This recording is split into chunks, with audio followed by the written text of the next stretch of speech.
بسم اللہ الرحمن الرحیم۔ السلام علیکم۔ دیکھتی آنکھوں سنتے کانوں آپ کو گولڈن ہب کا سلام۔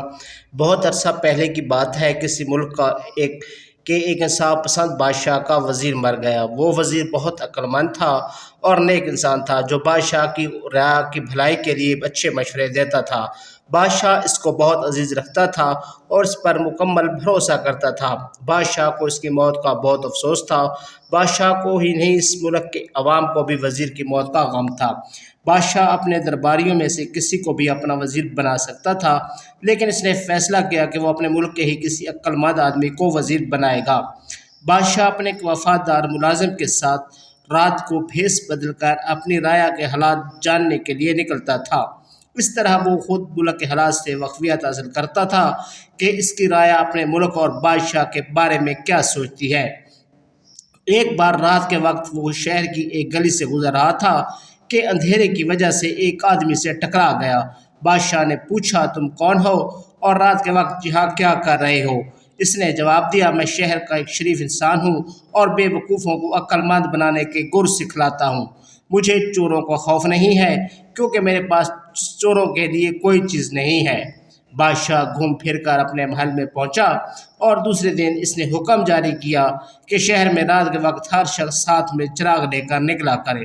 جو شخص ایسا نہیں کرے گا اسے سخت سزا دی جائے گی۔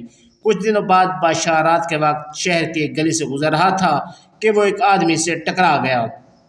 بادشاہ کو بہت غصہ آیا اور اس نے پوچھا، تم کون ہو اور اس وقت یہاں کیا کر رہے ہو؟ جناب، میں اس شہر کا ایک معزز آدمی ہوں اور بے وقوفوں کو عقل سکھلاتا ہوں۔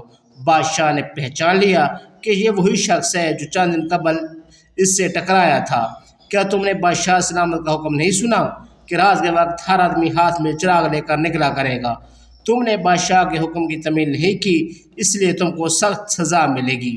بادشاہ نے غصے میں کہا، جناب والا، میرے ہاتھ میں چراغ ہے، آپ دیکھ سکتے ہیں۔ اس آدمی نے جواب دیا، مگر یہ روشن نہیں ہے جناب والا۔ بادشاہ سلامت حکم میں صرف اتنا ہے کہ ہر آدمی ہاتھ میں چراغ لے کر چلے، یہ حکم نہیں دیا کہ اس میں تیل بھی ہو اور روشن بھی ہو۔ بادشاہ حیرت سے دیکھ رہا تھا۔ اس آدمی نے پھر کہا، میرا خیال ہے بادشاہ کے دربار میں عقل مند وزیروں کا قحط ہے، ورنہ ایسا حکم صادر کرنے سے پہلے وہ بادشاہ کی توجہ دلاتے۔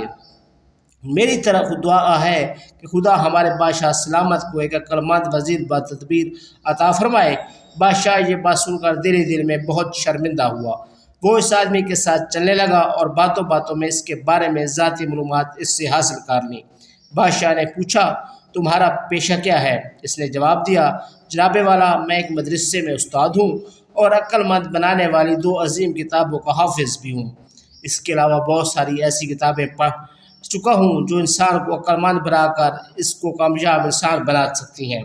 میرے استاد نے مجھ سے کہا تھا کہ اگر کوئی آدمی کتابوں کو سمجھ کر پڑھے اور غور کرے تو وہ ایک دن عقل مند ترین انسان بن کر کسی بادشاہ کے دربار میں جگہ پا سکتا ہے۔ باتیں کرتے کرتے اس انسان کا گھر آ گیا اور وہ رخصت ہو گیا۔ بادشاہ نے اس کے مکان اور محلے کو زیر نشین کر لیا اور اپنے محل میں واپس چلا گیا۔ دوسرے دن بادشاہ نے اپنے سپاہیوں کو حکم دیا کہ اس عقل مند انسان کو عزت کے ساتھ ہمارے حضور پیش کیا جائے۔ بادشاہ اس کی گفتگو اور عالمانہ باتیں سن کر بہت خوش ہوا اور اس کو اپنا وزیر بنا لیا۔ اس وزیر نے بادشاہ کو بہت اچھے اور مفید مشورے دیے۔ بادشاہ نے حکم دیا کہ شہر کے سارے باشندوں کو مفت چراغ اور تیل فراہم کیا جائے اور گلی کوچوں میں رات کو روشن کرنے کے لیے چراغ تامے نوکر رکھے جائیں۔ لہٰذا بادشاہ نے حکم دیا کہ استادوں کے علاوہ بھی شہر کے ہر شخص کو چاہیے کہ وہ ایسی کتابیں ضرور پڑھیں۔ تو سامعین محترم، ہمیں بھی چاہیے کہ ایسی کتابیں خود پڑھیں اور اپنے بچوں کو بھی پڑھائیں تاکہ وہ بھی عقل مند اور ذہین انسان بن سکیں اور اپنی زندگی میں بہترین فیصلے کر سکیں۔